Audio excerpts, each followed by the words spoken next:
This episode is brought to you by Novilla Mattress. Back in 2013, I bought a used mattress that was in someone's guest room. Not my best decision, but I was in college. Now, in 2021, I realized that it is horribly uncomfortable and makes me sleep worse. I was searching around for a mattress, specifically one of those that came in a box that ships directly to you to cut out the middleman between the mattress store and you. Many of them, though, that come in the box mailed to you are still as expensive as one of those in the mattress store when you're supposed to cut out the middleman, but however, it's the same price. So that is where Novilla comes in. Meet their Bliss Organic Memory Foam Mattress. Perfect for those who want a cool, dry, undisturbed sleep throughout the night. Made with organic bamboo charcoal fiber, excellent motion isolation, cooling gel infused memory foam, fits all bed frames and reasonably priced between $179 and $369.99. Perfect for if you want an inexpensive mattress for you, your children, or even for your guest room. Using promo code Schweezy or the link in our description today, you can save 10% off any purchase through the Novilla directly. Again, that is 10% off using promo code Schweezy or the link in our description. And a reminder, when you use our promo codes and links, you directly support this show.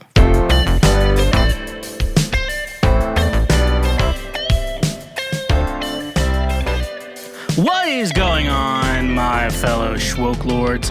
How's it going? What is up? Welcome to yet another episode of Cancel Schweezy, the show where dreams come true and love never dies. Because love never dies on this podcast. And I really like that. And that is the main purpose of what we're doing today. Welcome to yet another wop of a podcast, wet-ass podcast. But when I say wop, a wop of a podcast, it basically means I'm saying wet-ass podcast of a podcast. So that's what we have to say here, folks. That's all I'm really thinking about. Welcome to the show today. I think, actually, no, I don't think. I know that this is the best episode of Cancel Schweezy that I and we have ever made. It starts with me and it ends with you. That's how you spell Cancel Schweezy. If you don't know how to spell. If you don't know how to spell, I want you to know that it's how to spell Cancel Schweezy starts with me, ends with you. If you do know how to spell, then please disregard everything I'm about to say. So with that being said, let's get into it. Hopefully you notice that if you're watching on YouTube, our camera quality is a little bit better. I have a new iPhone now. And basically, I'm going to use my old iPhone 8 as a camera, just a designated podcasting camera, because it'll probably look better than the camcorder I have been using, a little fuzzy, not the best. But so far, hopefully this works out. This is our first episode trying this out, so hopefully everything works out for you.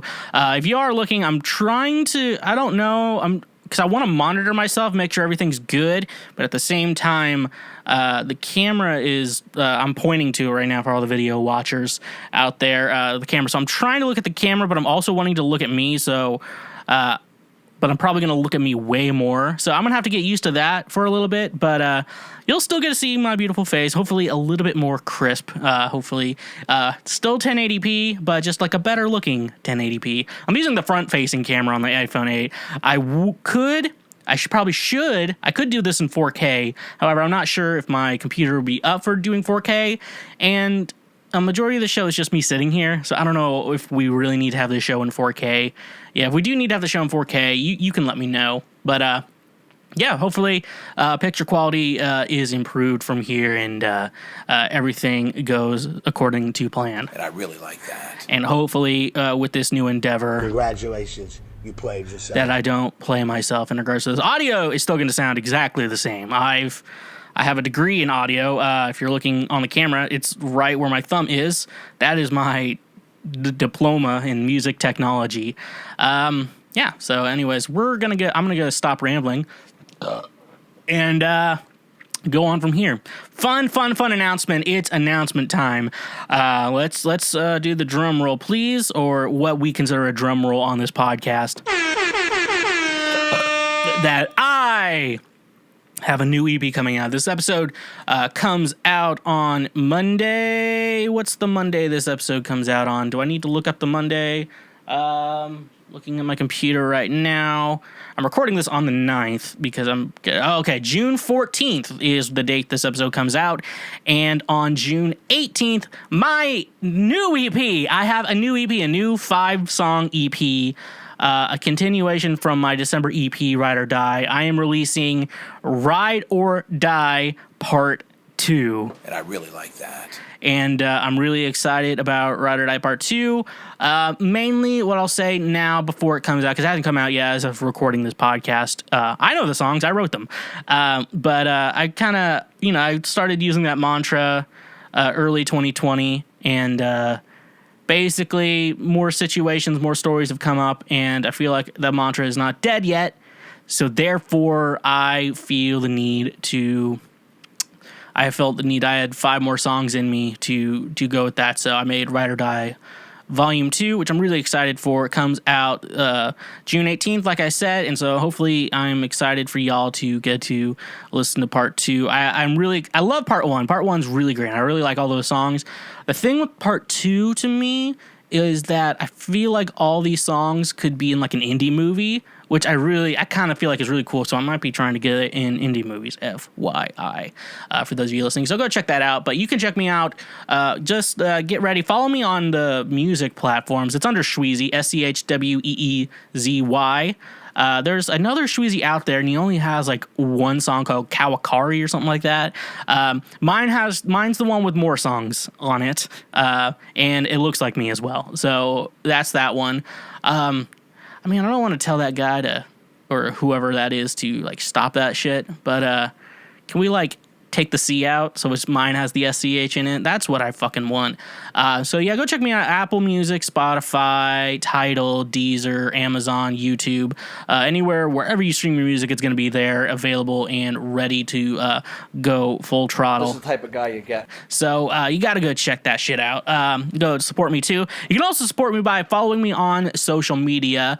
I am at the Schweezy everywhere except TikTok, where I am at the Foreplay King. Maybe I should change that. Maybe I won't. I have not decided what I'm going to do yet.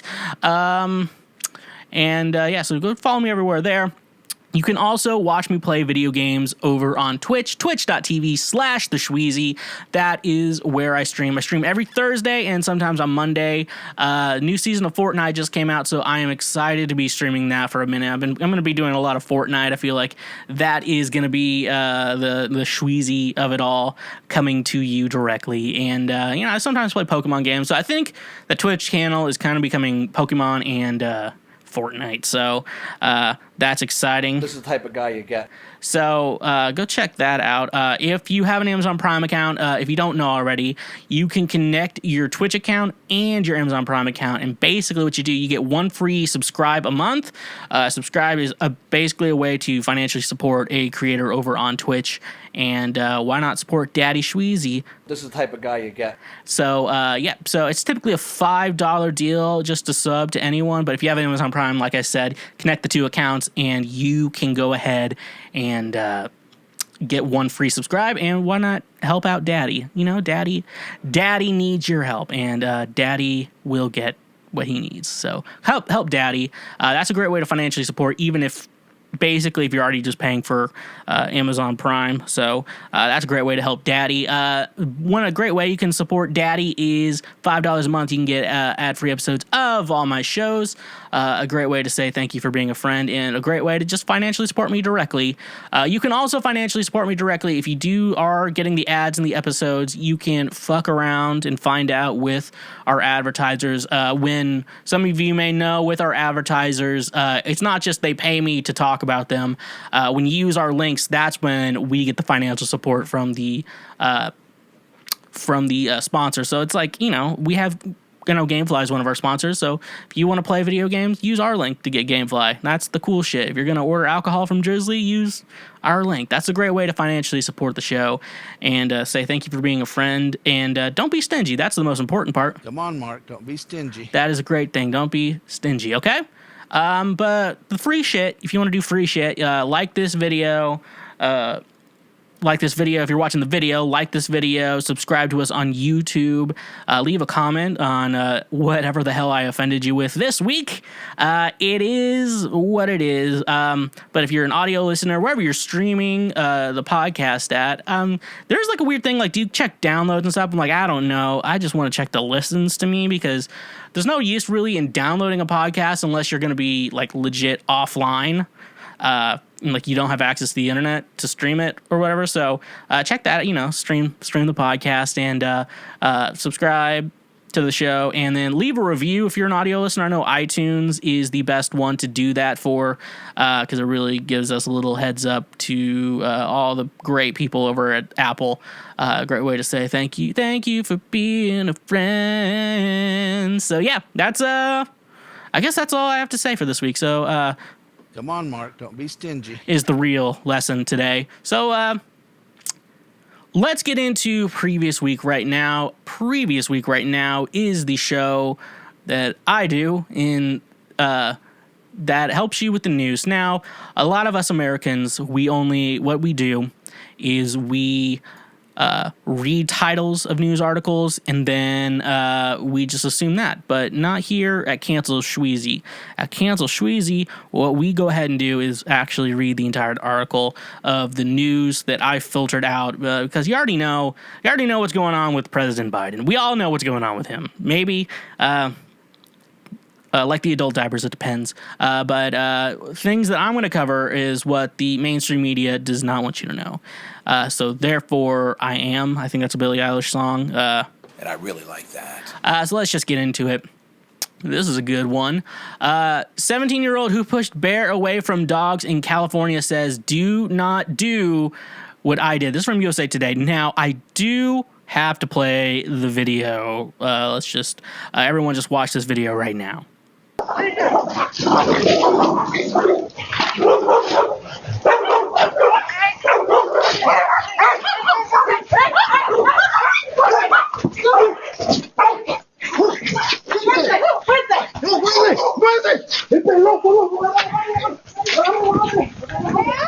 Okay, so that video was just like fucking crazy. Now, I saw the video, not related to this article, and then I found the article where it was like, I saw that video. So now we're going to talk about it. That's how this segment works. So what would you do to defend your dogs against a large bear? 17-year-old Haley Morinico,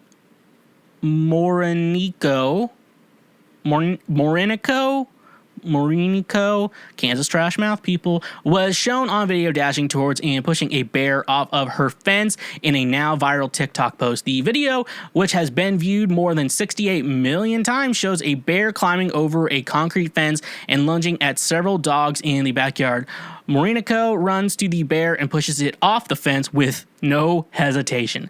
The video shot in Bradbury, California started trending on Twitter, and many posters praised the woman's quick reaction. Some users said the woman handled the bear like a warrior. In a follow-up video, Morinico said she was protecting her children. She added that she lives in the mountains where bear sightings are common. She said that she ran outside after hearing her dogs barking and at first thought the bear was a funny-looking dog. When she noticed it was a bear, she sprinted towards the animals. I go up to the bear, I look it in the eyes, and the first thing I do is push it, the woman said in the video. Morinico said she pushed the bear only hard enough to make it lose its balance, and she sprained her finger, scraping her knee in the process, but overall she and her dogs were safe. The National Park Service doesn't advise pushing a bear.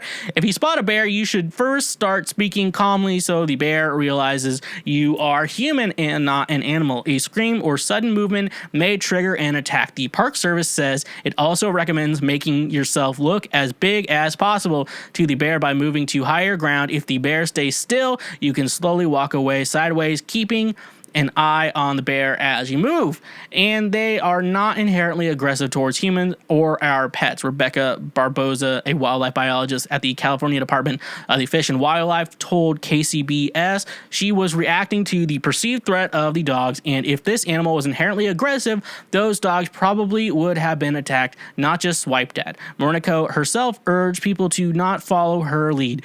Do not push bears, Haley told KTLA 5. Don't do what I did. You might not have the same outcome. So I think I have to say this for any sort of legal reasons, but cancel Schweezy and all of Schweezy properties. Do not condone the actions of trying to hurt an animal or messing with bears. Apparently, I'm going to say that so you can't be like, well, I listened to Cancel Schweezy and you said fuck around with bears and find out. So, yeah. But yeah, realistically, I would say here, fuck around, find out is a good indication of what will happen if you mess around with a bear. Now, bears, dude, I thought this was in Russia when I first saw the video. I thought it was like Russian because Russian people are always fucking around with bears. What'd you say? You did fucked up. You fucking around with bears, and I'm like, can you not do that? Because that freaks the shit out of me. And then like I think Bert Kreischer told one in a stand-up, I think the Machine stand-up special, how he had to fight a bear, and I'm like, I'm in any situation when you're like you're gonna fight a bear. Fuck that. No, I'm not fighting a bear. So that being said, she did right. Don't mess with the bear. I think she did the right thing in the situation. She was just worrying about her dog, so she went and got the dog. She just pushed it off the little like fence thing, just enough time to get the bears inside. To get inside, so the bear did not attack anything. Now, bears, do not fuck around with bears. That is one thing, and I'm glad this 17-year-old is not like most 17-year-olds who would mess around with a bear on purpose. So. This is the type of guy you get. So I guess that's all I really have to say on this. Yeah, let's continue to move on. All right. Got a little music news coming straight from Loudwire. This one made me chuckle a little bit. So I'm excited to share this with you. Vince Neil played his first concert since the pandemic. It did not go well. Straight out of Loudwire, Motley Crue fans should feel grateful that the band's stadium tour with Def Leppard has been postponed to 2022 over the holiday weekend. Crue singer Vince Neil performed his first solo gig since the COVID-19 pandemic began. It did not go well.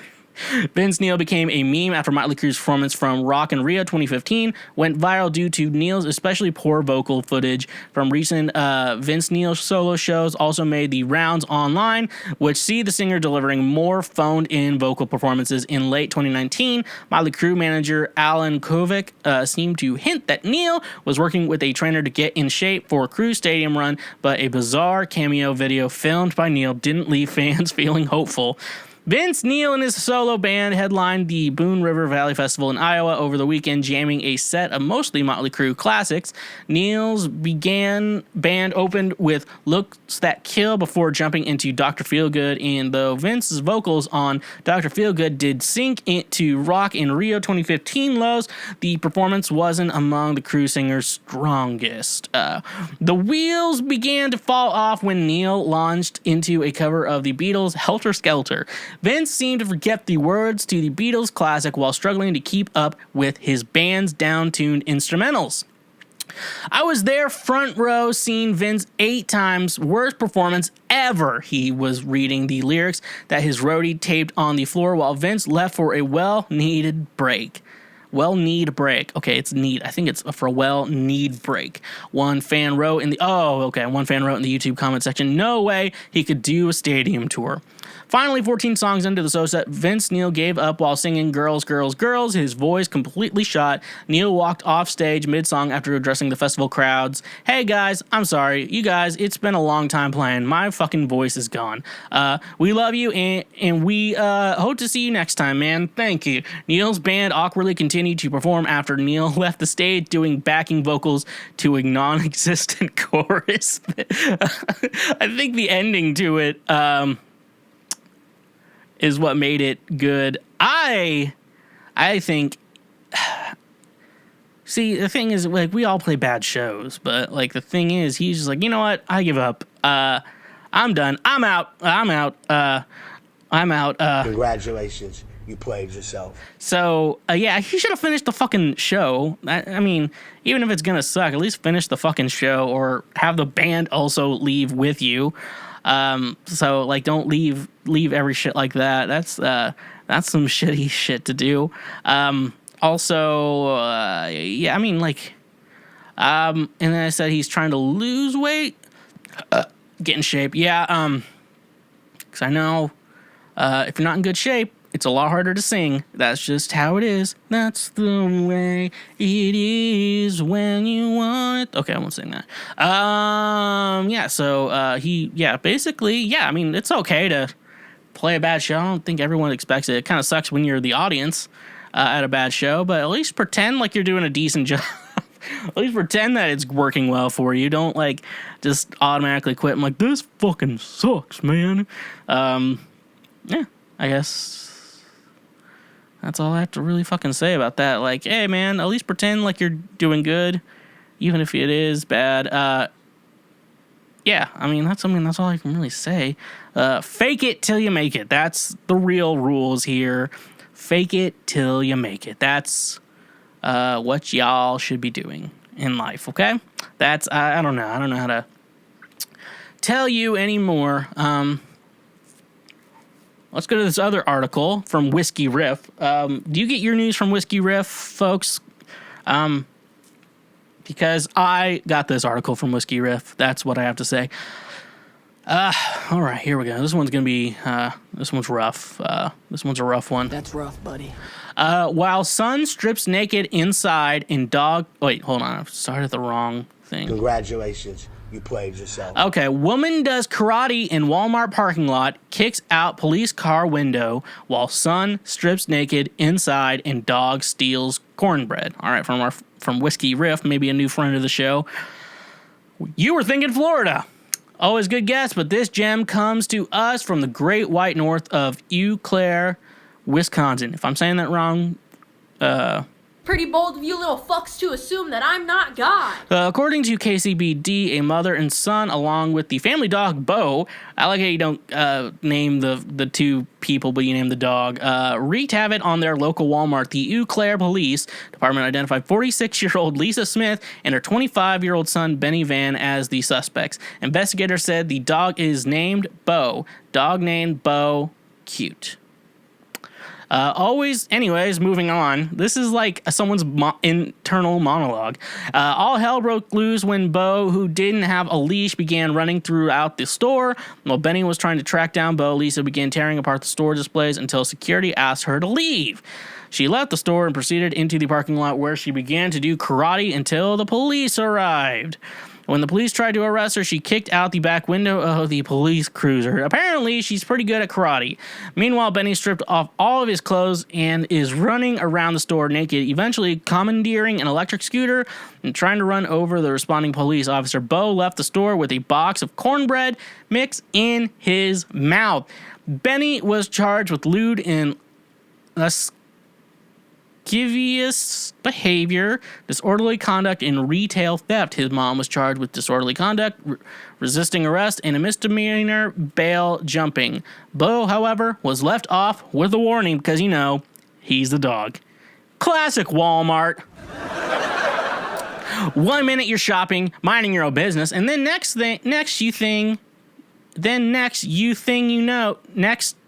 you know, a woman and... I'm not making this up, folks. I'm not, like, reading this wrong. That's exactly what it said. A woman and her son and their cornbread klepto dog are burning that place to the ground.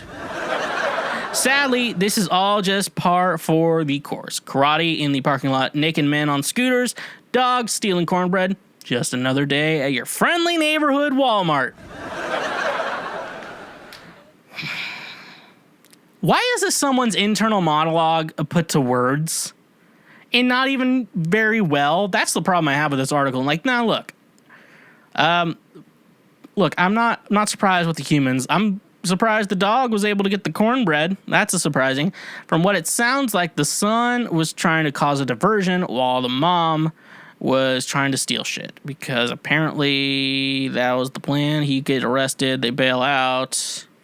Yada, yada, yada, that's the plan. So the dog is the interesting part here, but to me more interesting is whoever the fuck is transcribing this article from someone's fucking words, because Whiskey Riff, I think the world needs more of you, okay? The world does not need this kind of poor journalism. We come to Whiskey Riff for top tier journalism, and that is the shit that we have come to expect when it comes to Whiskey Riff. And Whiskey Riff, it's time for you to fucking step up your game. Okay? Okay, let's go to the last article. Science supports smoking a blunt with your lobster before eating it. This is from The Takeout, which I assume they are masters at food-related news. One thing that's become clear over the past couple of years is that our society doesn't appreciate scientists the way it should. Why, in the past year alone, these heroes have conquered a pandemic, determined the human threshold for hot dog consumption, discovered how to grow both chicken nuggets and bacon in a lab, and may have even developed edible holograms. And now, a team of scientists at the University of California, San Diego, has solved another one of life's great mysteries. Can lobsters get high? The impetus for this groundbreaking study, a Maine restaurant that's famous for hotboxing lobsters, back in 2018, restaurateur Charlotte Gill of Charlotte's Legendary Lobster Pound sent the internet into a tizzy when she told a local newspaper that she was experimenting with marijuana in hopes of creating a more humane way to kill lobsters. Gill would use an air mattress pump to smoke up a sealed lobster filled... I just lost my place. It's not me, not them. Gill would use an air mattress pump to smoke up a sealed lobster-filled chamber. As she explained to Modern Farmer this week, the results were undeniable. We looked at tail flips, and we also looked at when we cook the lobsters, and is there a reaction when you put it into the boiling water? And we were seeing no reaction or very minimal reaction, said Gill. What are exactly is a lobster's standard reaction to being boiled alive, you ask? They're shooting their claws off, she continued. They're climbing over each other to try to get out of the boiling water. It was a dramatic difference. That's a good reason to start hotboxing lobsters, as I've ever heard. Quick note, the Modern Farmer piece was written by Emily Barron Cadloff, who shared some more great lobster intel with Takeout readers back in December. FYI, thank you for that.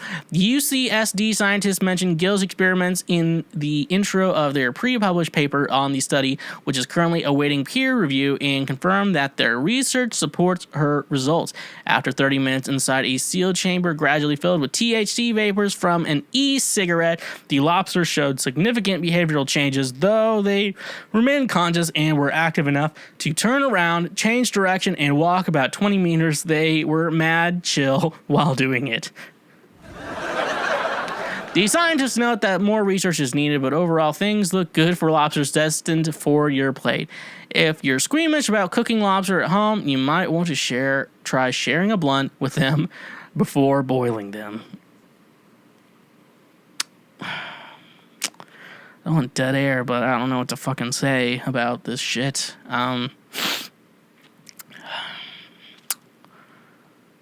Folks, every day we stray further and further from God. That is the only thing I can really say in regards to this, because I think God left. Thank God left. Now, I don't eat lobster, mainly because I don't want to meet the alive animal before it becomes a dead animal, before I eat it. And I know vegans are like, oh, maybe you should become vegan then. No, I'm still eating meat. I just don't want to have an emotional connection to the fucking animal. That's just a fucking life thing of mine that I don't want to fucking happen. Is it bad? I don't fucking know. But, yeah, we as a society need to realize... I don't even know what I'm trying to say. And also, can we talk about diner lobsters for a second? I know it's a Seinfeld joke, but like when a diner just randomly has lobster on the menu, it's just like, do they just have one ready? They're like, oh boy, today's my day. They just have like a one live lobster getting ready for its death, like the SNL skit, start singing Les Mis. So, yeah, I guess that's that in regards to that. That's all I have to really say this week. Folks, if you want to cook lobster, maybe get them high first, and then maybe it's a better way to kill it. So That's the way it is. Video games can be expensive. Most start at $60 with new consoles such as the PlayStation 5 and the Xbox Series X. New games are even starting at $70. There's some games you're gonna keep forever, which for me are Super Smash Bros. Ultimate and Zelda Breath of the Wild. Most games out there you're only gonna play once and then never pick up again. I know, I bought some games that are now just collecting dust on a shelf in my home. That's where GameFly comes in perfect. GameFly literally is the best video game rental service out there. You can keep the games as long as you want, and when you're done with them, just send them back, and they'll send you the next one on your queue. And if you end up loving the game, best thing you can do is buy it at the best used price possible through GameFly. Using our link in the description, get your first 2 months of GameFly for only $10. So start playing new games using the link in our description. And remember, when you use our links, you directly support this show. When you're trying to lose some extra pounds or staying healthy, you understand how big of a deal working out is. Now, getting the most out of your workout is important to not only me, but many others out there. Are you wanting to gain muscle, lose weight, or even gain some energy to get the most out of your workout? FNX Fitness is here for you. FNX Fitness is committed to creating innovative supplements of the highest quality that provide focus for a productive morning, energy to thrive all day, performance supplements to reach new goals, unique sleep and recovery formulas to support any sport, and healthy supplements to support an active lifestyle for years to come. I also really enjoy their clothing line that makes you look good while working out as well. Another thing I love about FNX Fitness is that with every purchase, they donate a gallon of water to a child in need. Start working out smarter, not harder. By using the link in our description today, you can save 15% on your purchase. So go save 15% on some of the best supplements out there when using the link in our description. And remember, when you use our links, you directly support this show. Okay, y'all, I have to tell you about this Pilar Cyst I've had. I think that's how you say it. I watched enough Dr. Pimple Popper to know that's how you say it. So I think like a week or so. So it's been 2 weeks. I think when I was recording episode 34, I was in like just a ton of pain.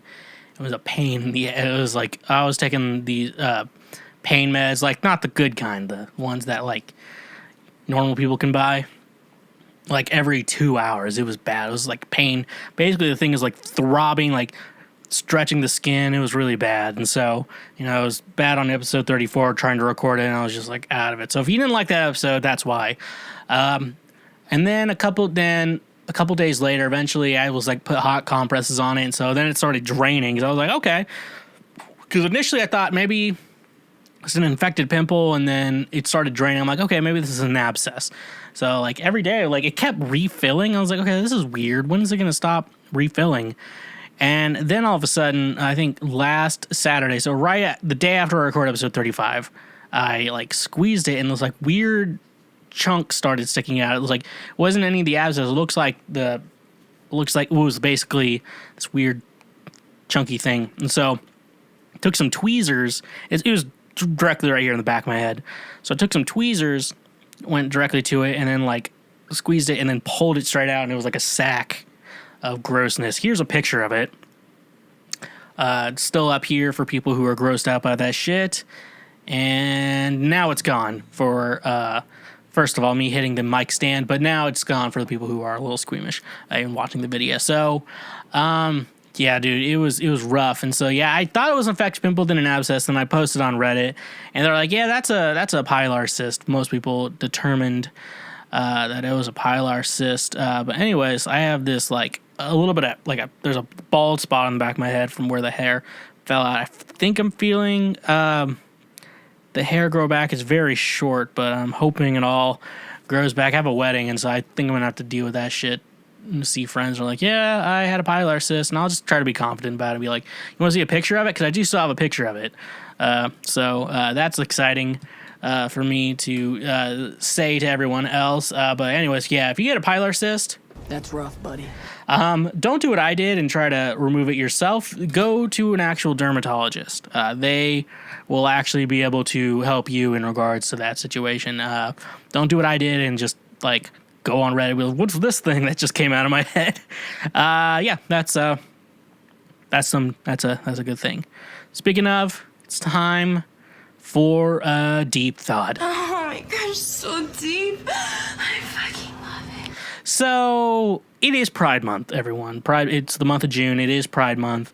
I haven't said anything about it yet, mainly because I haven't figured out a way to make it about me, because that's basically what we do as straight people.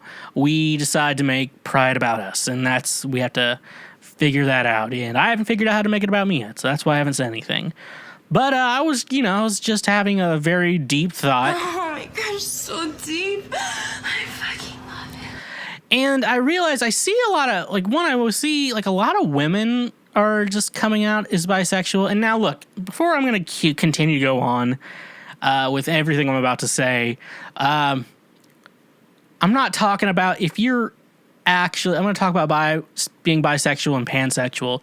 Now, I know a lot of you are very understanding of your sexuality and are not trying to do anything I'm about to say. So when I talk about this, I'm not talking about you, FYI, okay? I'm talking about other people. It's like when women say, all men are trash, and then you want to respond with, not all men. Like, they're not referring to you. If you're not trash, those women aren't referring to you. And so when I'm talking here for the actual normal bisexual and pansexual people out there, I'm not talking about you. FYI. This is the type of guy you get. So just to be clear, but I realized that I've noticed, like, men don't really come out as bisexual, or at least not very publicly about it, but women seem very open about being bisexual, pansexual, shit like that. And so one thing I thought is, like, women come out, you could come out, I could technically, me right now could say, everyone would just like to publicly announce that I'm bisexual or I'm pansexual. However, though, I could still go on, because I know I'm straight. I've thought about my sexuality a lot, tried to think, and I realize I am 100% not attracted to men. And that's just 100% me. Men, I don't care if you're trans or I don't care if you're a trans man. I'm not attracted to men. That's the thing. And that's the thing. And then, I've seen, trans women. I'm like, you're not ugly. And I'm like, I think I can be attracted to you, but I've never experimented with that, so I don't fucking know. So don't take my word for that. But yeah, I know for a fact I'm not into men. However, what's stopping anyone from just saying they're bisexual or pansexual? Like, I could just come out, like, post on the internet, be like, everyone, I'd love to come out this Pride Month. I'm pansexual. But then I never date, let's say, a man. I never date a trans man. I never date someone who's non-binary. I just never do that. I only just date women. I could just say that shit, and that's like people just being pretend woke. It's just, that's the idea. Like, you could just make up that you're bisexual. Like, anyone, like, so say someone's like a woman who is into men, only into men. She could just come out and say, I'm bisexual, but never date a woman ever. And we'd be like, oh, you're so brave for coming out as bisexual. So people, what have I'm thinking about on this deep thought? Oh my gosh, so deep. I fucking love it. Don't lie about your sexuality to be fake woke. Just fuck whoever you want to fuck. That's up to me. As long as it's not a child and there's consent involved, then I don't give a fuck about who you fuck. But don't pretend you're a sexuality you're not for fake woke clout, because that shit, I hope that shit catches up to you. And also, happy Pride Month, everyone, for all the gays out there. We are aware that sexuality is not a choice, because if sexuality was a choice, nobody would ever date a man, ever, for any reason. No one would ever do that. That's the shit that we all know, and I hope you don't decide to question me. Pretty bold of you little fucks to assume that I'm not God. Because that is what would happen. Okay. I think I've done talking about my deep... That's it for all my deep thoughts. Oh my gosh, so deep. I fucking love it. Okay. Time for a movie review. I know. So, I have recently watched... Actually, this was a couple weeks ago. The week I did the review of School of Rock, I initially planned to do a movie review of 101 Dalmatians, but since Kevin Clark passed away, may he rest in peace, I held off on the 101 Dalmatians review for this week. I wanted to do it because they did release Cruella, which is the origin story for a woman who wants to skin Dalmatian puppies, because Hollywood has decided that we needed to fund that movie. And yeah, so I guess we're doing this shit now. I did watch Cruella. Did I pay $30 for Disney Premier Access? No, I torrented the movie like an adult. So that's what I did. So I did watch the movie. I really enjoyed Cruella. I don't want to give anything away, but I think it's setting up the 101 Dalmatians cinematic universe in the movie. Like all the characters from 101 Dalmatians are in it. Now, is it a prequel to the live action or the cartoon? I have no fucking clue. Okay. That's all I really want to say on Cruella. But it's a pretty good movie for a movie about the origin story of a woman who wants to kill puppies. 101. The adult 2 were not in it. So exactly 99 wants to skin exactly 99 Dalmatian puppies. That's This is the type of guy woman. you get. Trying to squeeze that in. So let's go into it. I watched 101 Dalmatians.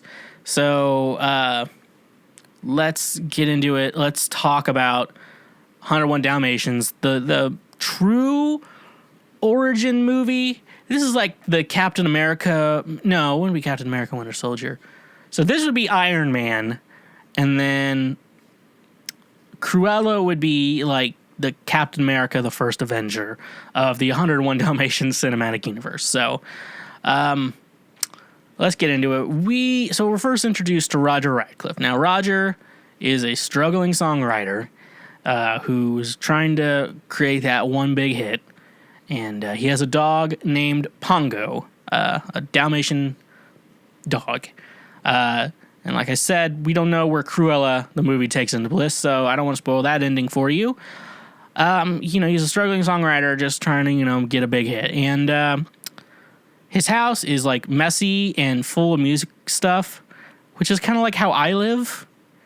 And so there's a lot of things there that could be something. That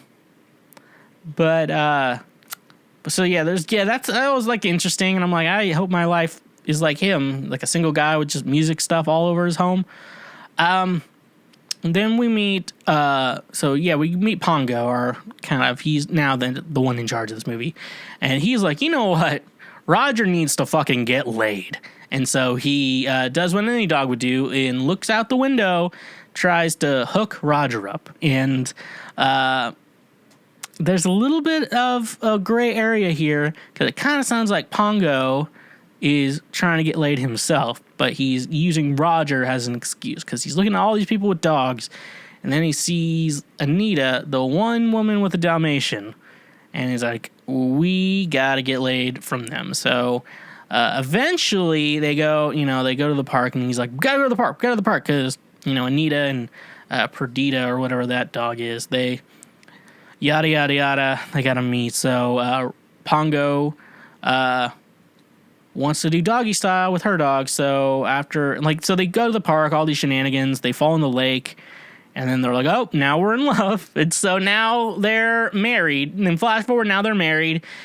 And you would think that, so say I have a dog, and I mean another woman, she has a dog, we get married.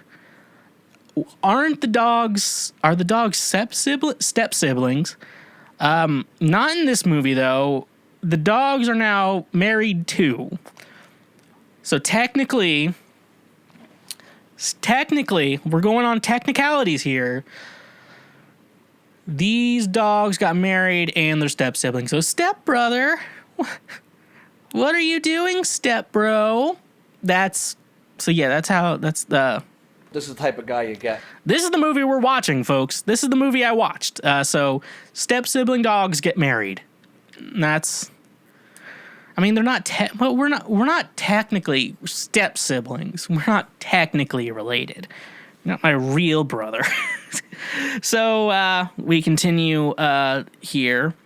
Then we are then introduced to Cruella de Vil, who the dogs hate with a passion, because dogs know when people are bad, and so they're introduced and shit like that. And then Roger just like he's worked do do do do do do do do do, and then he's like, your friend Cruella's coming over. I don't like that bitch. And then he's like, I want to make a song about her. Cruella de Vil, Cruella de Vil, and you will need some. I don't know the words. When you only will, I eat some ass and eating ass and eating some ass. Cruella de Vil. So he creates that diss track on Cruella. So the Cruella movie gives you a little origin to their feud, but Roger just made a diss track about Anita's friend, his wife's friend. So even though she is bad, he still gets it. And then Cruella is smoking like a cigarette on one of those cigarette extender things.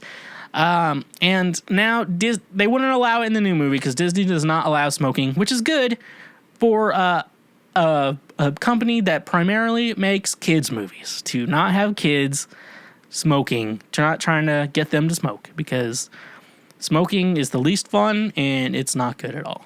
But now, and Cruella's smoking, and there's green smoke coming out of it, which I'm assuming that shit is weed. I assume she's just fucking smoking weed out of her pipe because it's green and it's coming out yet. Oh yeah, Cruella stopped by because I guess Perdita, her dog, which is a dumb name for a dog, Perdita. That's a dumb name. About to have she's pregnant, puppies, and so Cruella wants all the dogs for a nefarious purpose that we have not found out yet, which you could probably figure out if you've ever watched this movie before. And then she's like offering, I'll take all the puppies. Oh, okay. So then flash forward, Perdita's giving birth. And here's the weird thing. I can't remember when this movie came out. Did I put it in my notes? Because I wanted to put it out. Yeah, so like the dogs are giving birth, and the men are not allowed in the same room as the dog giving birth. Now, I assume this is like an allegory for like men not being allowed in the delivery room during childbirth. They'd just be somewhere else smoking. And I guess they're doing the same in this movie too, even though it's a fucking dog. Anyways, they find out Perdita, or Purdy, I think that's the name they call her.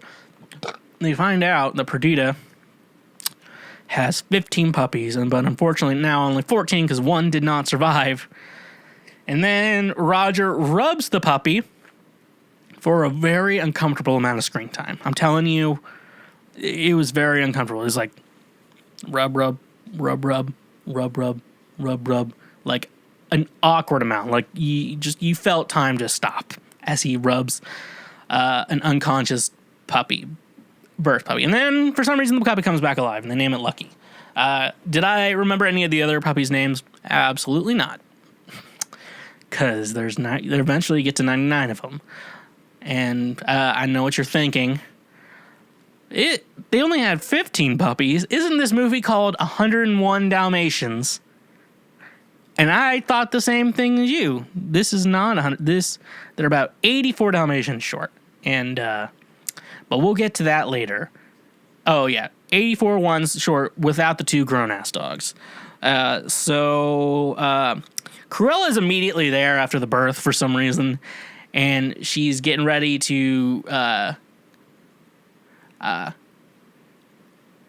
what is it? Okay, what did I put in my notes here?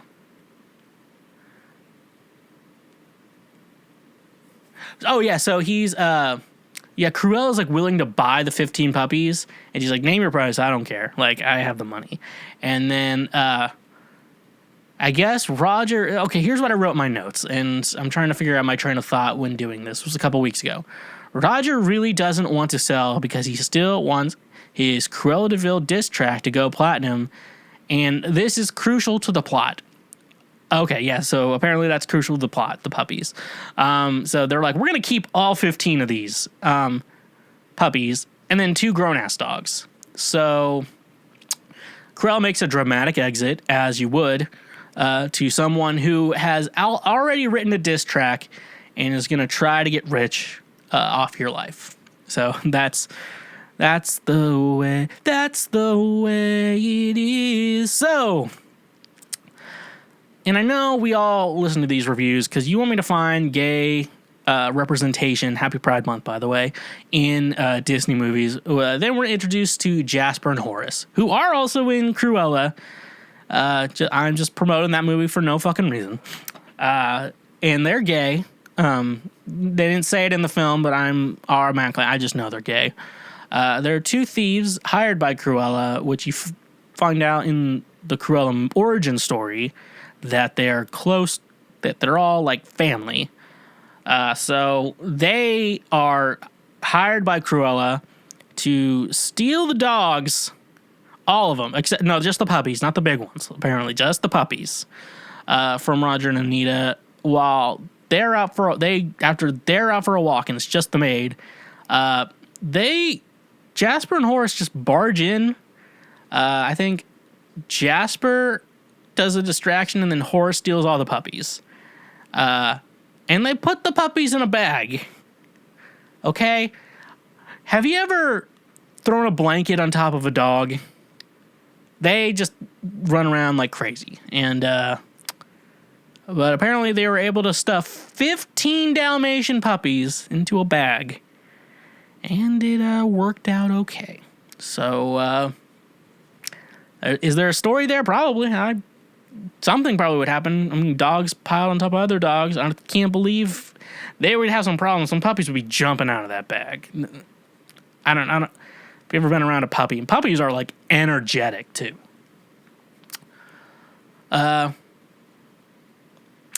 Okay, so I'm looking at my notes right now, folks. I must have wrote the stupidest notes.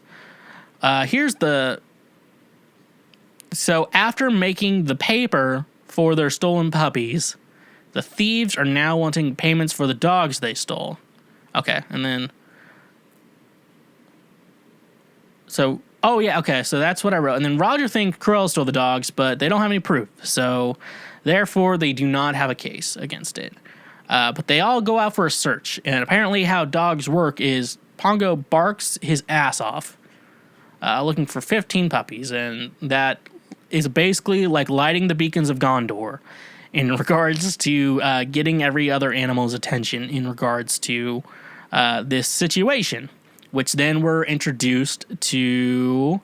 then the entire city of London is just dogs barking. That's all it is. Then we go to the team that is gonna rescue the 15 puppies. And maybe more. We'll see. Maybe more. So we got the Colonel. He's a dog. And then a cat named Tibbs. And a horse named the Captain. They are all here today that's our team to investigate this. They were able to search the estate of Cruella de Vil. And I bet you were wondering, I bet Cruella de Vil lives in a very nice, very happy place. You were wrong. She lives in the creepiest mansion that has ever existed ever for any reason. And so I guess Tibbs the cat was searching the estate and discovers the 15 dogs, the 15 puppies, but counts them all together.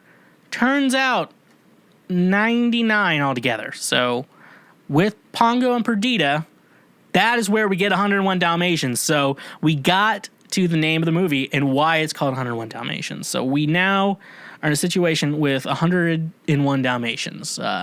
So that is now where we got the movie. And then like the Jasper and Horace are like hanging out with all the dogs in one room and they're like watching TV and Jasper is drinking wine straight from the bottle. So am I Jasper? Now I haven't drank since April, but am I Jasper? That's a good question. So I don't know if I'm going to be hating on them for the rest of the interview because I think I'm a little bit like Jasper. And if you go back to 2019, I kind of look like Horace. So Got some problems there. So yeah. Oh yeah, and then like the Anita and Roger's dogs are all in collars, but the others are not in collars. So the dogs we care about are in collars, but the ones we don't really care about are not in collars. FYI, because we only think about the royal family being Pongo and Perdita. So eventually, Pongo and Perdita just run away. We'll get back to that. They just run away to rescue their dogs. But they also learn at the last, so they're like, oh, we know where they are, but the mansion. And then at the last minute, they're like, oh yeah, that's just where Cruella de Vil lives. And they're like, and they're like, oh shit, they're gonna die. That woman's evil. They're gonna die. And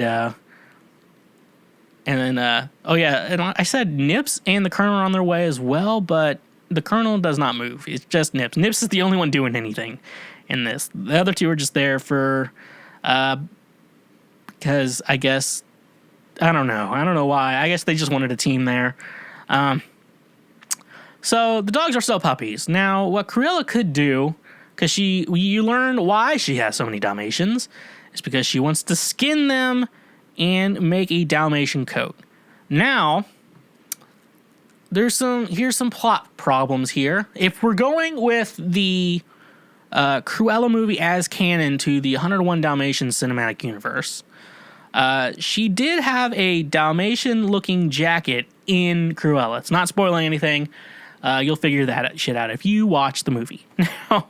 Now, so she has a jacket already. Now, why is she wanting to skin real dogs for a jacket that looks like it? A lot of questions that none of them get answered. But instead of waiting for the dogs to grow old, she wants to skin them now. That's why she has 99 of them. So that's why, and then, so I guess Roger and Horace are like, we'll do them after this TV show. And then all the dogs sneak out, and then eventually they find out, and then a goofy little chase happens with Pongo, Perdita, the 99 puppies, and the gay couple. So they're all running around, just your normal cartoon hijinks, coming out round and round again, coming up in May. Come on, Mark. Don't be stingy. Yeah, I guess, so yeah, they keep running around. Then it's like the journey back home, which the journey there was not long, but the journey back home is very long. But they're on their trail almost the entire time. And oh yeah, no, they hide with the captain, and the captain back kicks it with a horse. Now, I'm terrified of a horse back kicking me. Because that could actually kill you. Like, you can get severely damaged, and a back kick from a horse will actually kill you. So if I'm around a horse, I'm always staying in the front, because I don't think they can kick me like that. I kick by the horse. They somehow are injury-free and don't die. So that's a question for someone else. And then eventually Cruella gets involved, and oh yeah, the gang almost dies from hypothermia, like walking, and then a bunch of cows let them stay with them, and then they're like, I'm hungry, and the cows are like, here, come drink our milk, which is weird, which is fucking weird. They're drinking it straight from the tit. But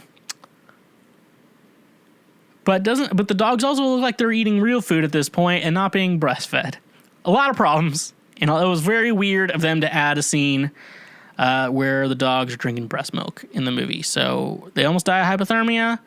Then they start drinking breast milk straight from a cow, which I don't understand that science at all, but apparently that worked. But unfortunately, Cruella sees their tracks in the snow, and she's right on their tail. And so they find a van that's going straight to London, so they all sneak in the back of it, and they all like get in there. Cruella's still chasing them, and then eventually, oh yeah, they're all in they all cover themselves in soot, so Cruella doesn't think they're Dalmatians. There's that's just a weirdly odd amount of dogs, but they're all covered in soot. So that's how they get away in disguise.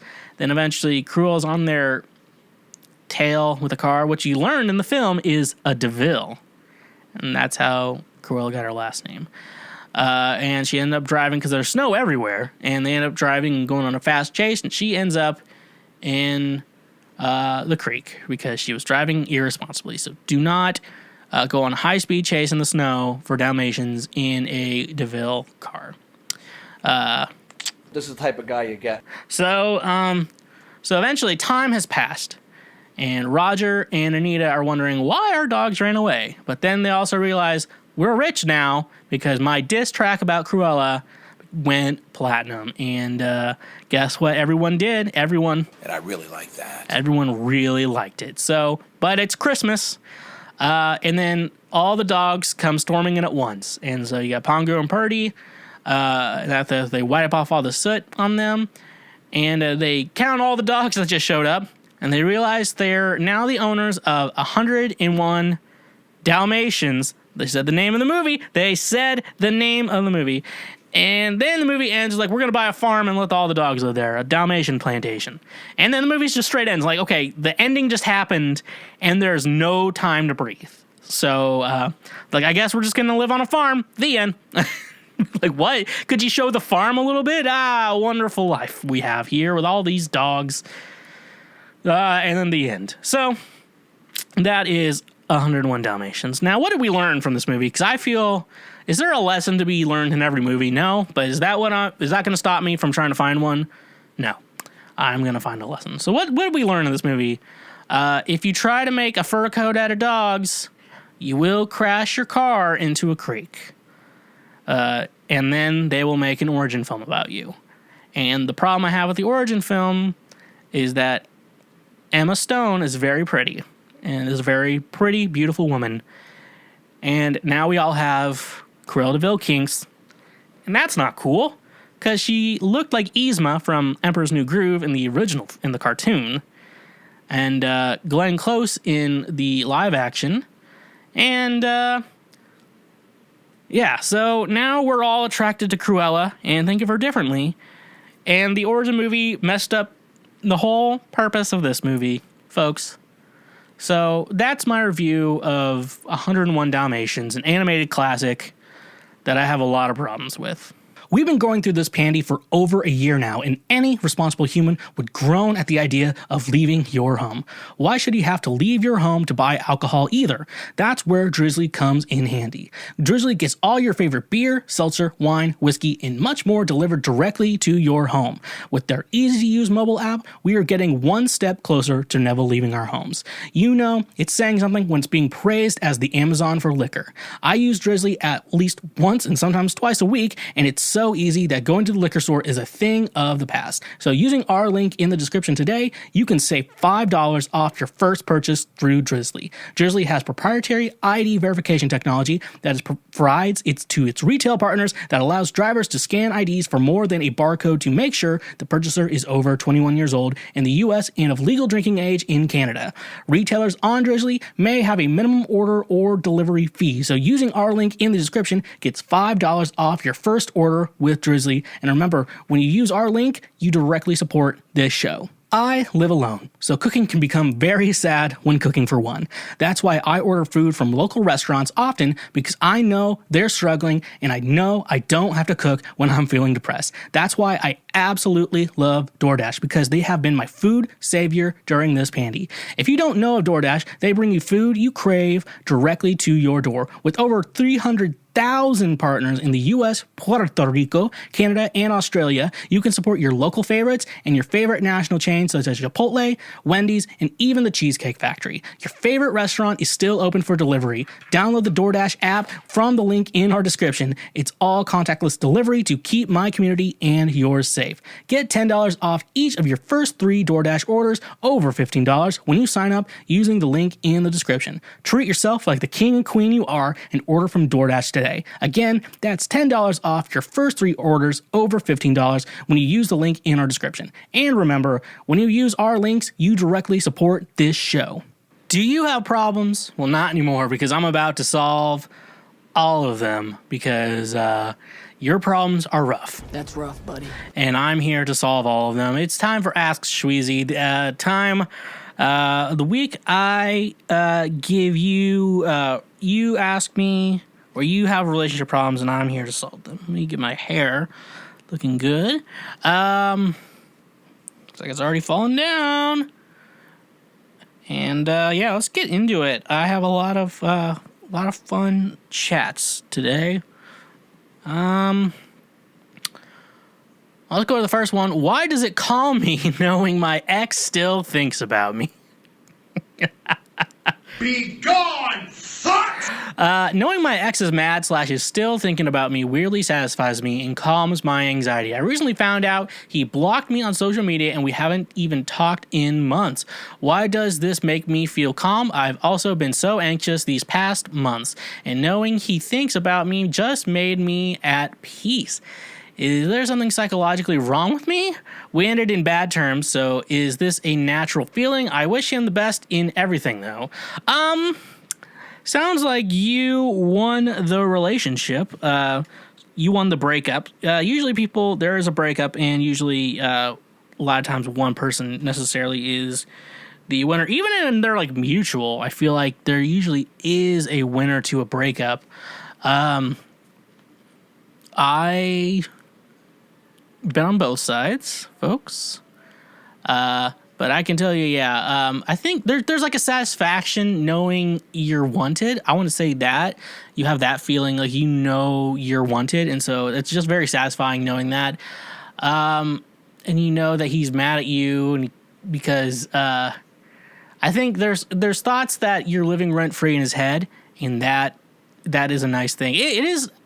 I have to agree with you. I think I've been on that side where you have an ex and they still think about you, and knowing that shit. It's just nice, I think it's just nice to be liked. I think there's just something like that. I mean, there's nothing wrong with being liked. I've done that way too long now. I just do not give a shit what people care about me. This is the type of guy you get.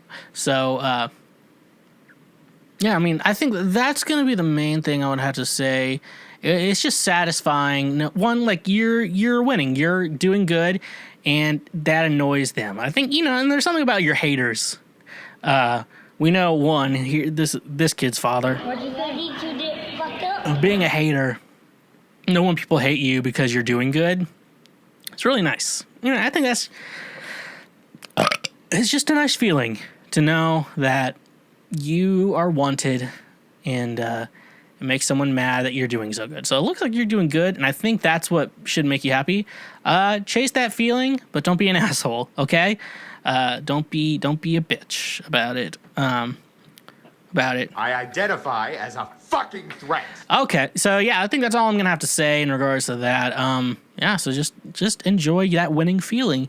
You are the champion, my friends, and you'll keep on fighting till the end. Bum, bum, bum, bum, bum, bum. Okay, let's move on to the next one. I told my best friend that I have feelings for her, and now she's upset with me. I like that. That's rough, buddy. I did not mean to put the I like that by Garth Brooks. That's rough, buddy. Okay, so the other day I kind of hinted to my best friend that I had feelings for her beyond just our normal friendship. Unfortunately, I hinted a little too hard, and she more or less managed to figure it out for herself before I planned on actually telling her, if ever at all. Thinking it best if I was upfront about it, I confirmed her suspicion.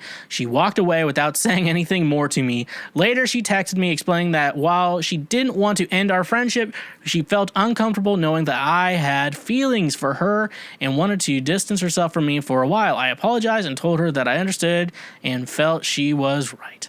Obviously, I'm going to wait for her to talk to me first, but if and when she does, is there anything more for me to say? I have no issue with moving on with my feelings and going back to normal, but I'm not so sure about her. She's very important to me as a friend, pretty much been my main source of support and advice since I met her. I don't really know what to do if she breaks off our friendship now. Any advice on what to say or do would be appreciated. So, first of all, we're going to go with this. Congratulations. You played yourself. And that's rough, buddy. Looks like you didn't read the room very well. Like I've been saying on the show for a while now, if you have feelings for a woman, she would prefer that you die with your feelings than you admitting to it and then her not feeling the same way. She would prefer you just die with the feeling, which for men, it just eats you up inside. And actually, no, it looks like you're both women. So, well, I know for me, for men, it just eats you up inside. Like a feeling for someone, and it's hard. But then for women, they're like, just die with the feeling. That's rough, buddy. So that's the thing. It looks like you fucking played yourself. Congratulations, you played yourself. So I guess you're gonna have to distance yourself for a while, and then just go back. And eventually, if you stay friends, you do that. You just don't bring it up. Let it be awkward.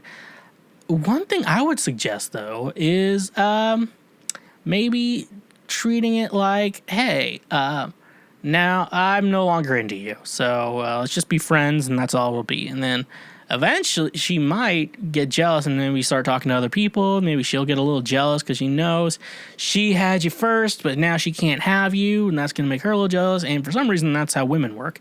I realize with me, though, like, there's a thing, though, like, this is a male man-woman relationship. We're going to go with that when you... Like, for men, it's like sometimes not showing interest in a woman makes her interested in you.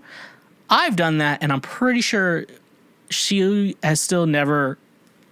She's like, yeah, I can live with not being interested in you still, and I like that. Nothing wrong with that. I just think it's funny how it works in my life. Regardless to say, though, yeah, so just take some time, and then be like, you know what? Yep, I don't like you. Just be like, look, I've thought it over, and I don't like you anymore, so let's just be friends. And then you stay friends, and maybe she'll learn to like you. And then you could tell her, I'm like, maybe I'm into someone else, but maybe I'll keep you around, and maybe things will work out from there. So sometimes you just got to play the game. Gotta play the game. I'm gonna do a lot of Queen stuff today, but yeah, this is why I do. What'd you say? You're 24, 21. I think this is why I like dating older women, because there's less games to play. Shit like that. Like when younger women are just like, okay, let's play games. Do we like each other? Let's just tiptoe across our feelings and move on from there. That's probably why I date women a little bit older. I'm not saying I'm dating MILFs or anything, folks. I'm just saying like a couple years older than me. Because if I'm not into playing games, I assume someone like 3 to 4 years older than me is not into playing games either. This is the type of guy you get. So, yeah, y'all know what the fuck's going on. Y'all know what's going on with me. Let's move on to our next one. I met a girl 2 years ago. All right. I should read the rest of it. Things were going great till she started playing too many games a few months ago. Should I start playing it as well? This girl was doing a year abroad in my city, and we met through mutual friends. We immediately hit it off and had a few fun nights, but soon after she went back to finish university.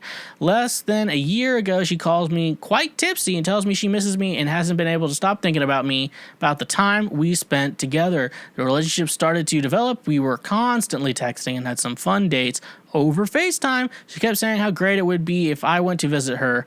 A few months ago, she started to play the hot and cold game, where she would act super busy and disinterested or for a few days. Then the next day, she would be super into me. I booked a ticket to London, where she lives, for work reasons and to see her also. When I told her I was visiting, she responded with, cool, with a very cold attitude. I have tried to confront her about her not putting enough effort to make the relationship work, but she always tries to brush it off and acts like I'm the one making a big deal of things. The mental games she plays are really annoying, and I don't know whether to end it or start playing the same game she's playing. Act weird, distant, then go back to being nice. Any advice on what I should do now? I'm into her and trying to not to fuck things up. So this is gonna lead to a fight. Inevitably, but here's what I would do. When I hear you say playing games, like play the game with her, this is the idea of like when she gets cold, you try to like technically warm her back up and to being nice to you again, and shit like that. I think like that's the idea of following her lead. Like she's cool, she wants you to give you more attention and shit like that. She just wanted to be validated and all that shit. What I would say in regards to that then, so say she's like, you're saying like, hey, I'm going to actually spend all this money and fly to London to see you. And her reaction is cool. I would respond with, I'd just be an ass back to her. Be like, yeah, maybe if I'm available, I'll be able to see you. I don't know.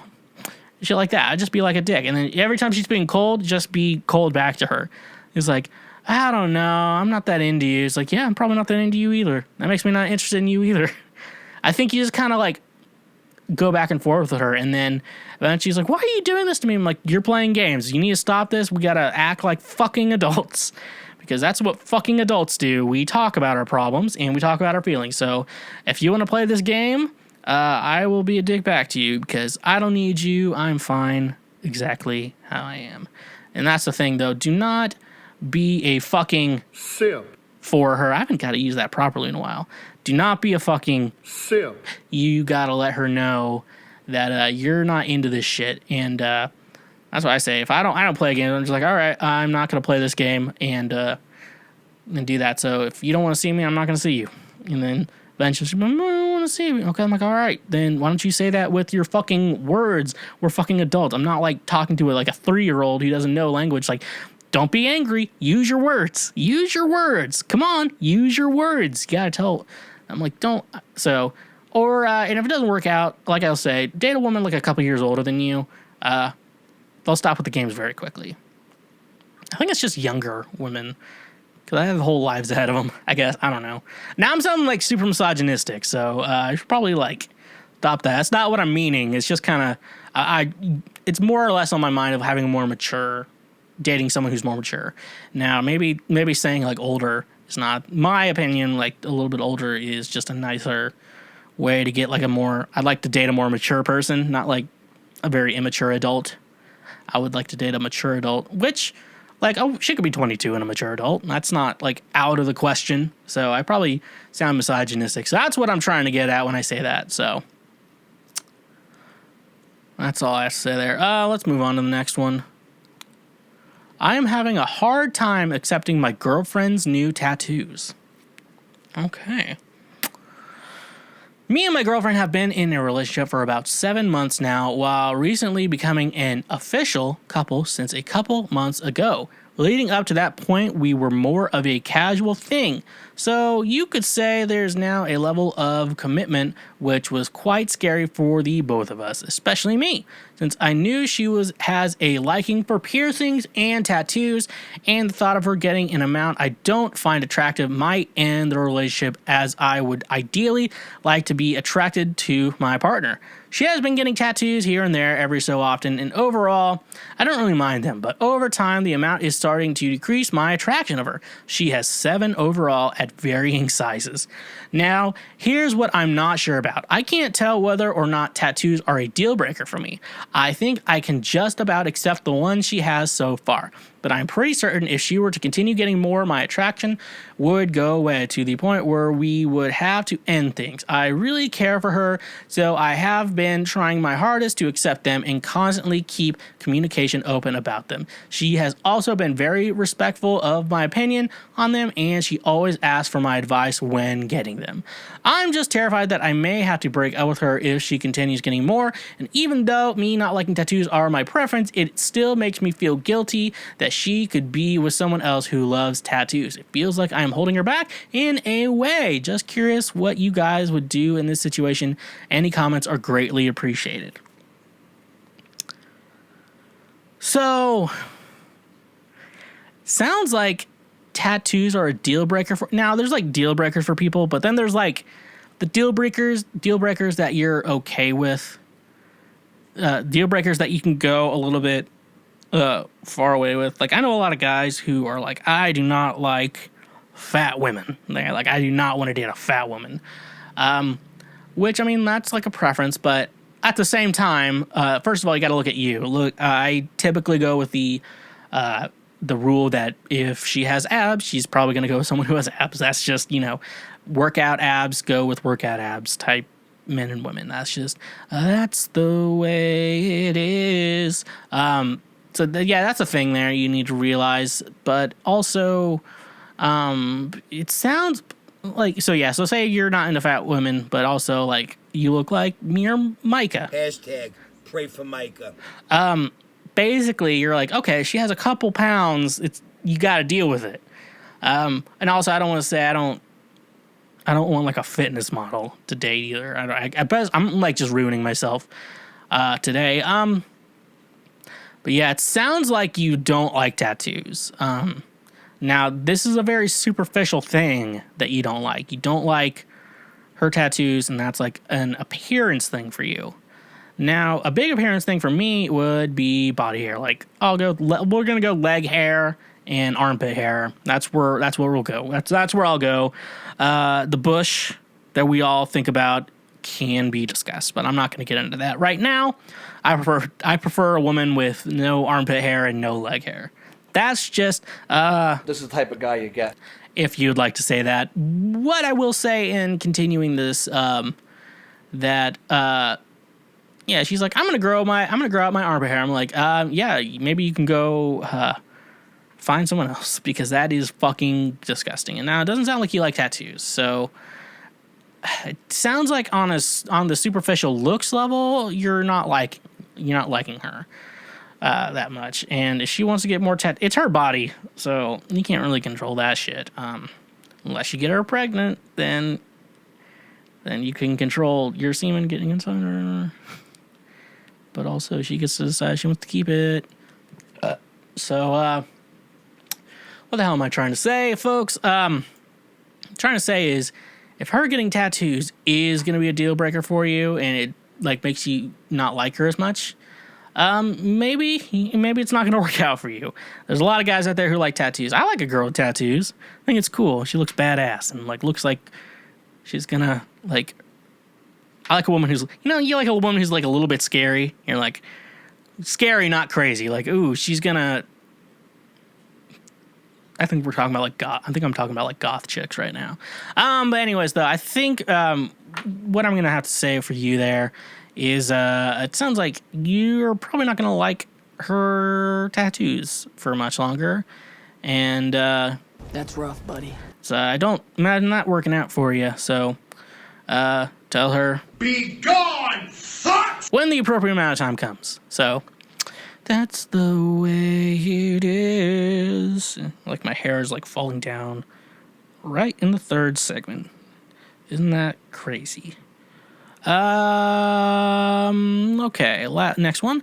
I had a one-night stand with a guy and later found out he has a long-term girlfriend. Should I tell her? A few weeks ago, I was at a bar with some friends and this really handsome, charming guy approached me and brought me a drink. I think he bought me a drink. We were chatting and then he suddenly kissed me and we exchanged numbers. Hope it was consensual. Later that night, I was at home and he texted me asking if I wanted to meet up. I did, gave him my address and he came over. We had a drink and then we had sex. He surprised me when I asked him to use a condom. He said, "How cute, you're so careful." And I just laughed it off and said, "I don't know you and you don't know me." Anyways, after that, he went home. During the week, I was scrolling through Facebook on my lunch break, and he came up as a suggested friend, probably because his number is in my phone. I clicked on his profile, and he's in a relationship. He's been with this girl since 2017, and she posted about him a lot. She looks to be very much in love with him. I know he's probably sleeping with other women aside from me. He was so swift in the way he came in, got me a drink, kissed me, and got my number that I feel he's done it plenty of times before. I'm shocked that he didn't intend on using a condom. I don't have an STD, but he doesn't know that, and he was just willing to risk giving an STD to his girlfriend.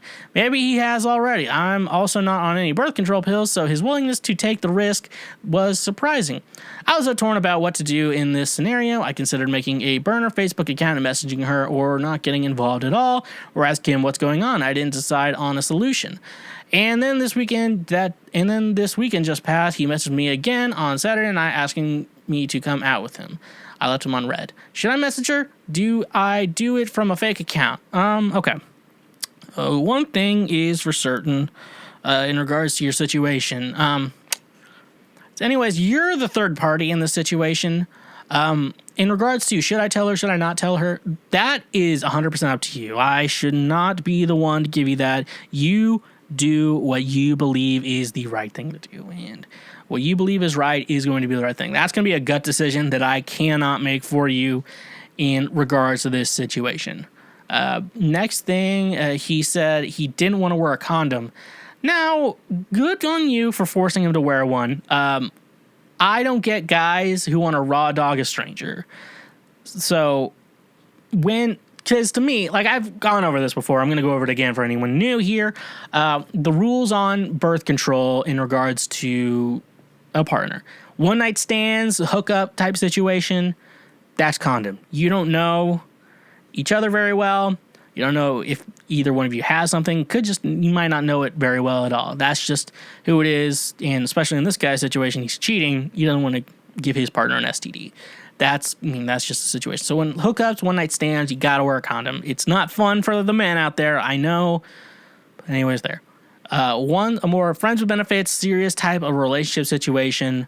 I think the woman should be getting some sort of IUD, some form of birth control pill, something like that. Because if you're just going to have sex with one person over and over again, they don't have an STD, so he should be able to raw dog it, and it feels better for both parties. And then that way you don't have to worry about unwanted pregnancies, because that has to be the worst. That's rough, buddy. And then eventually, if you're married, serious relationship, even, friends with benefits, situation. If you're wanting to have a kid, then you just do nothing. You just raw dog it, do nothing. That's what you do when you want a kid. Now, if you're in a serious marriage, serious relationship, you're done having kids, I believe that the man should get the vasectomy, because she had to do the birth control shit for so long, and now it's your turn to be shooting blanks in her, and then maybe other people too. If you're like this guy, you'll probably cheat too. So that's the rule here. So his willingness I do think he's not a very stand-up guy, that he would not wear a condom. You only not be like, I don't want to wear a condom with people you're very serious with. Don't be letting ladies, don't let guys raw dog you. Don't let people you don't know very well raw dog you. Okay? That's how I see it.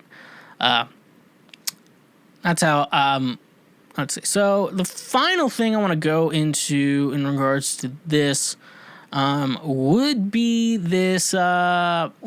into the social media Facebook page that you saw of him, about him being in a relationship to 2017, and they post a lot about how much they're in love with each other.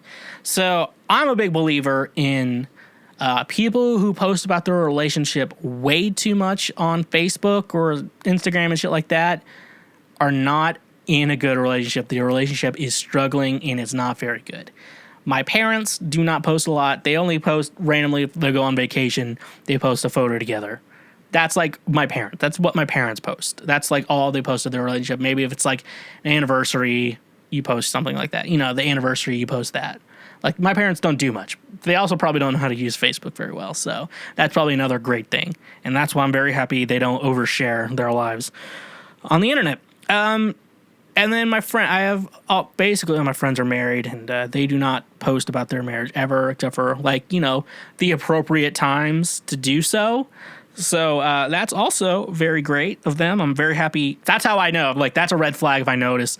If they keep over posting, I'm like, is everything all right between you two? That's when daddy gets involved. And then but then they overshare. It's like, yeah.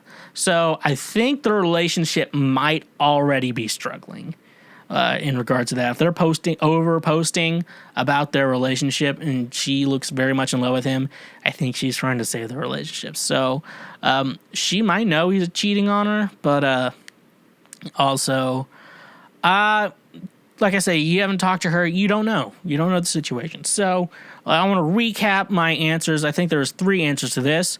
The condom situation, that's shame on him. That's very bad. You're like, I don't know you. Put this fucking shit on. It's not fun, but we don't know each other. Let's have fun, and let's have slightly less fun than we could be. And then the idea of should you confront the girlfriend? That is your gut reaction. That's up to you. If your gut tells you to, then you do it. In regards to the relationship, it's probably not working out very well, FYI. Because one, if he's cheating, and then again, if he's doing other shit, you know what's going on. So that's the way it is. That's rough, buddy. Okay. Next one. We got a couple more. I can't eat in front of my new girlfriend. I know this is weird. Basically, I used to be fat and I gained a lot of weight in my last relationship. Hashtag pray for Micah. My ex-girlfriend would understandably nitpick everything I ate and hated that I was getting fat. She was physically repulsed by my body and would comment negatively every time I ate. This hurt me a lot. I also had the same problem as a kid. My dad is a fitness freak, and when I was young, he would get very angry that I was a chubby kid and would put me on diets and say being fat was disgusting and I would never get a girlfriend. In my early teen years, I ended up losing weight but becoming bulimic for a while. Luckily grew out of that at around 15 and was okay eating in front of people for a while until my last relationship. After breaking up with my ex, I lost the weight last year and I no longer get judging looks from family or friends when I eat, especially because I never eat junk food anymore. I now look like a fit, kind of attractive guy, but I don't feel any different. I know it's pathetic, but I can't eat in restaurants or with most people because I feel like I'm being watched and judged. I have been seeing a new girl for a month, and she realized yesterday that she has never seen me eat. I didn't want to explain why, because I think it's a bit pathetic and would probably turn her off. I just told her about my weight loss, and I said I preferred eating prepared meals, which is kind of true. She had expressed wanting to cook for me and eat together at the same point, and I don't know what to do. I have a very restricted diet, and I don't want her to comment on or judge me. I don't eat dairy, meat, most breads, and simple carbs. What the hell do you eat then? Anything highly processed, sugary drinks, cakes, sweets, like the meat and dairy is all I eat. I've also never taken my shirt off around her because of my loose skin and pouch of fat I have left. I'll be okay taking my shirt off once I lose 5 to 10 pounds of fat and have surgery, but otherwise it feels very uncomfortable. I think this stems from my dad pulling up my shirt and poking my belly to embarrass me. And it got worse because my ex-girlfriend didn't want to see me without a shirt. Is any of this a turn on for girls? Is it off-putting for a guy to be insecure? I'm not sure if I should tell her any of this. I also think this could make the issue worse because she would pay even more attention to what I eat. So we got a situation here. Sounds like someone has I don't know if this is an eating disorder, but it sounds like you have an issue with food. And looks like this is like a therapist level problem that you need to talk to a therapist about because one, you have issues with your dad about it and it made you have to lose weight and now you're like super scared about what you eat and how people look at you and stuff like that. And then also your ex-girlfriend who said you were getting fat and then you lost the weight and guess what? You showed that she is a fucking bitch. And I really like that. Basically, you may need to see a therapist talk about these food issues, or try to figure that shit out on your own. You basically just have food issues. Once you find out the problem, sometimes you can fix it yourself. Sometimes you need a therapist. Just kind of figure out what's going on and how to move forward with everything. In regards to the new girlfriend, what I can say is that if she is a ride or die, which is an EP by me, and Volume 2 is coming out on June 18th, 2021, what I can say is if she's a real ride or die, some of this stuff won't be that big of a deal for her. She'll probably be annoyed if you keep acting like a little bitch about it, but the loose skin, like, she'll eventually... Women are a little bit more accepting of men's looks than... men are about women. Women are more about personality and shit like that. That's what I'll say on that. So, in regards, if she's a good one, she will not care about that stuff. But if you want the relationship to continue, you're going to have to eat in front of each other. That's one thing. In regards to, like, a restaurant and stuff like that, and you think people are going to judge you, what you need to do is my famous trademark is the voice in your head that says everyone's watching you and judging you. You have to develop a second voice inside your head that tells that voice to shut the fuck up. So you got to figure that out. So, start just not caring what other people think about you. Is a great thing. Just for life in general, just stop caring what people think about you. Like, it sounds like your dad didn't like you because you were chubby, and you know what? Just you can't change people. You can change people's mind, but it doesn't sound like you're going to change his mind. You should stop trying to change his mind because you're not going to. And you're like, wow, son, you need to lose weight. I'm like, yeah, I guess I do need to lose weight. I guess you're right. It's like, who am I trying to impress? Am I trying to impress you? I don't give a fuck about what you think. It's just like shit like that. You know, it's like the age-old vaccine debate. It's like, you're not getting the vaccine? Okay, then die. Like, you know what? Okay. It's like, I'm not proud of you because you're fat. It's like, well, that's your problem. That's not mine. It's like, if you don't want to be proud of me, that's fine. If you want to tell your friends that, it's gonna make you sound like a shitty person. You know, that's his problem. Stop trying to impress your dad. You're not impressing your ex-girlfriend anymore. Current girl sounds nice, and you should. I don't know about impressing her. I don't know. I don't think impressing her is the correct word, but feeling comfortable around her, I guess, would be the correct term. You just feel comfortable around her and let her know that you feel comfortable around her, because she does not sound like a piece of shit. So, yeah, I'll say that here. Let's go to our final question of the evening. This one made me laugh, and it is making me laugh a lot. I walked in on my boyfriend's best friend naked in his bed. I decided to give my boyfriend a surprise visit today. He's at work and won't be home for another 2 hours at the time I'm writing this. I have my own key to his place, so I let myself in and went to his bedroom to wait for him to come home. Needless to say, I wasn't expecting to see a full moon this afternoon. There he was, chilling on his phone in his birthday suit on my boyfriend's bed. He was quite flustered to see me walk in, sputtered some nonsense like, "It was just a joke. I swear it's not what it looks like," then promptly got dressed and left. Honestly, my head was spinning at this point, and I didn't really listen to him. I think the only thing I said was, "What the fuck?"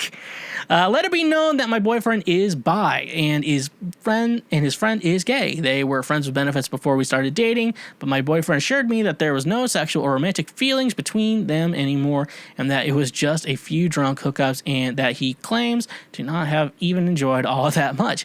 Being bi myself and having similar relationships with friends in the past, I didn't feel too threatened by it. Also, they regularly go to a nude beach together every summer. I was uncomfortable with this at first, but again, my boyfriend assured me that nothing would happen. They even went to an LGBT-friendly nude campground for a week once. I'm only mentioning this part because I know they hang out naked without it being inherently sexual. We have been together almost 3 years now, and I genuinely believed that he was a loyal man. His family loves me, and many of them have threatened him to never harm me in any way or else. Now, I just don't know, is this a red flag, or am I just overthinking things? My head is spinning, and I definitely don't feel like I'm at my most rational mindset. I can't believe I'm speechless again. Congratulations, you played yourself. Lady, I'm about to tell you the worst. This dude's fucking cheating on you. I shouldn't be laughing, but I am. They go to nude beaches together. What? Also, I have to imagine. There's a weird thing I've noticed. Because when you think of people who are comfortable being nude and are like nudists, you think, though, like, oh, you must be really good looking and must be very comfortable with your body. Now, being very comfortable with the body is definitely 100% true. However, the good looking is not true. You notice it's like a Speedo. You notice the people who wear a Speedo are people who don't look good in Speedos. That's just who Speedo makes Speedos for. And yeah, this guy is cheating on you. They go on vacations together. They go to nude beaches and nude camps together. These dudes, they're fucking each other. And I don't know where your next move is. You gotta discuss things like adults about what you want to do, why he's cheating on you, is how long this has been going on. That's rough, buddy. So things are gonna suck for you, but when he touches him, he's cheating on you. He's cheating on you, and I'm sorry. And I'm so sorry. I cannot sleep. I cannot dream tonight. I need somebody in all ways. He's cheating on you. Yeah, because first of all, so from what it sounds like, you showed up 2 hours before we got home. I think that means he stayed the night and is in the bed and has not put his clothes on yet. Yeah. All signs point to cheating in this situation. I would say it was initially I would say it's a joke. Like, I would just be in Micah's bed naked till he comes home, surprise! And then Micah's like, ooh. Hashtag pray for Micah. And Micah would be very upset about that. So he's cheating on you. Get that. Just figure it out. You got to figure out what to do from there. He's cheating on you. And folks, that's how I'm ending today's episode of Cancel Schweezy. Hope you enjoy the episode, and I hope your life is better now because of it. Like I said, thank you for tuning in. You can, if you have any questions, comments, or concerns, you can always email the schwegcast@gmail.com. Always happy to help you with your relationship problems, your life problems, any comments, or anything else you have to say about the show. Like I said, my new EP, Ride or Die Volume 2, comes out June 18th. That's the Friday from when this episode comes out on the Monday. It's very exciting. I'm very excited for y'all to listen to it. I really like Volume 2 just as much as I love Volume 1. So go check that out. Spotify, Apple Music, Tidal, Deezer, YouTube, Amazon, wherever you're streaming your music at. You can even buy it on iTunes and other places. And in this show. So if you're on YouTube watching the show, like this episode, subscribe, leave a comment. That's a great way to let YouTube know that you interacted with the show. It's a great way. What did I offend you with this week? That's what you can leave down in the comments. If you're listening to the audio, press that subscribe button still. Subscribe is always the best thing you can do. And leave a review, especially if you're on Apple Podcasts. That's a great way to say thank you for being a friend. Like always, I say I stream on Twitch every Thursday and sometimes Monday, and you can always support the show financially on Patreon. So that is all I have to say today for this episode of Cancel Schweezy. Honk if you love butt drugs, and stay awesome.